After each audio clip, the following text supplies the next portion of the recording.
My name is Aruna D'Souza. I'm a professor of art history at Binghamton University, and I wrote one of the introductions to modern women called Float the Boat, Making Space for Women in the Museum. At the sort of earliest moments of sort of feminist analysis of the history of art, and you could point to an essay by the art historian Linda Nochlin, which really constituted one of the first, feminist shots into the field of art history. She wanted to point out that the issue, facing women artists wasn't, individual acts of bias, but rather a set of institutional problems that kept women out of the field of art making for centuries within the West. The essay was called, "Why Have There Been No Great Women Artists?" And her answer was, well, of course, because you haven't given them the tools or the access to education or the institutional support to allow them to be great, to achieve a kind of standard of greatness that had been agreed upon as the kind of standard within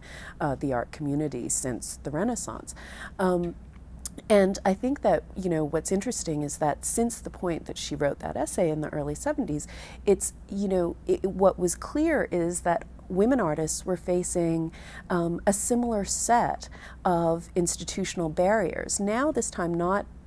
within the context of how does an artist get an education, because women were admitted to art schools, but what happened after that. What artists did largely was come up with strategies, come up with artistic strategies that allowed them to work outside of the framework of the museum because they weren't being given access to the museum itself. These practices ended up being, and the strategies that they came up with, ended up being some of the most generative strategies for the whole history of contemporary art since the 70s, right? Performance, certain activist and protest kinds of actions, institutional critique,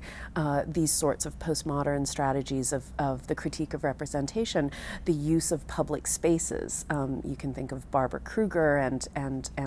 Jenny Holzer and other people who were taking their work outside of, not just outside of the building of the museum, but into a sense of public urban space as well, right? These were all strategies that were developed, not simply as sort of theoretical critical strategies by artists, but in response to a sort of practical issue, which is that they didn't have the institutional space in which to work. So how does one make work that deals with that exclusion? And those practices were taken up by artists that went well beyond feminist politics, who weren't particularly interested in feminist politics, but they were taken up as valid aesthetic strategies and valid artistic strategies as well, and which makes it all the more important to kind of be able to tell the history for an institution like the Museum of Modern Art.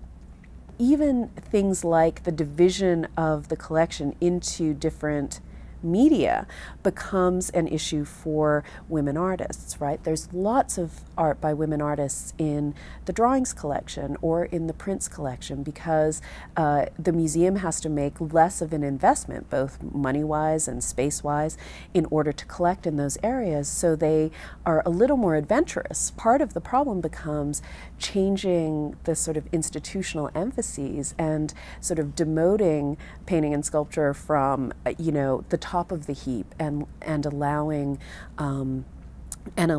other media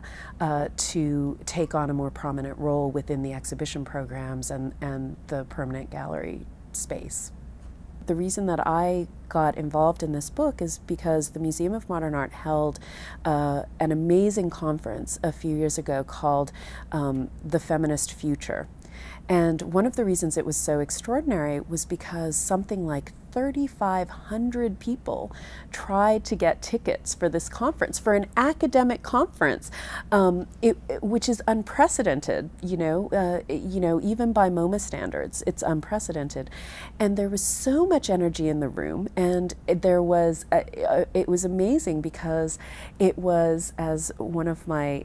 mentors, Linda Nochlin, who was there and who was very excited to be there, as she said, every old feminist in the world is in is in this room, and it was true. These women who had been active in the early 70s and who had been fighting the good fight since the early 70s were there, along with a really much younger generation of women who were trying to figure out, okay, what do we do now? What's the work that we have to do, and how do we think of strategies to do it? You know, we have a generation of curators who are completely open to this idea and who are doing it, as I sort of argue in the essay, under tremendous institutional strain, but they're doing it, and the work is happening. Partly, I don't want to get to that point where gender isn't an issue, because I think gender is always an issue. Partly what I want to get to is a point where gender is an issue when we talk about Jackson Pollock and Jasper Johns and Cy Twombly and Richard Serra, as much as it is when we talk about Marina Abramovich or, you know, Adrian Piper or whoever else, right? What I'd like to do is get to a point where we're understanding that when we talk about the history of art without talking about gender, we're talking about a male history of art, and that masculinity is a gender too, and that, you know, just in the same way that I'm not sure that, you know, when we're talking about feminist art, I'm not sure that I want to get to a point where, you know, race and ethnicity and post-colonial condition isn't part of that conversation as well, but that we don't assume that if we're not talking about it, it's not there. It's just not being talked about.